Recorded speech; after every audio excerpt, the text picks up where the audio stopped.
So why did I abandon my first invention? To put it simply, I felt abandoned.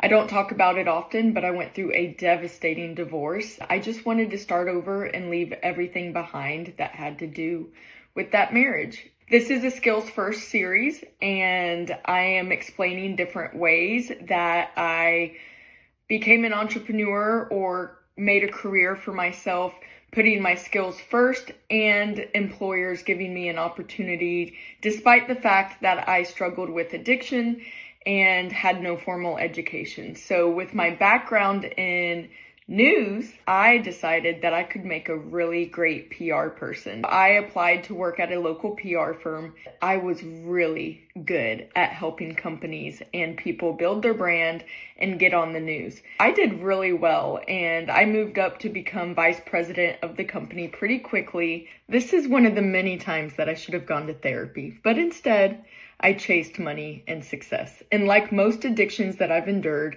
it worked for me until I worked for it. I moved into a high-rise, bought a fancy car, and spent all of my free time drinking to numb the pain of disappointment from men. They say success is the best revenge, but when success is driven by spite, it's not sustainable. Despite my partying and heavy drinking, I still worked really hard. And once again, a common theme in my story, Mark Cuban gave me an opportunity to do the PR for all of his Shark Tank companies. This was not a paid opportunity. It was just another example of me putting skills first and creating my own internship. At one point in time, one of my clients told me about the prison entrepreneurship program, and I was like, whoa, prison entrepreneurship? That is definitely my jam. Nothing made me feel more at home than being in prison. Yes, I know, that sounds crazy, but I saw myself in these people, and I also saw my dad. I figured if I couldn't help save my dad, I could help these people.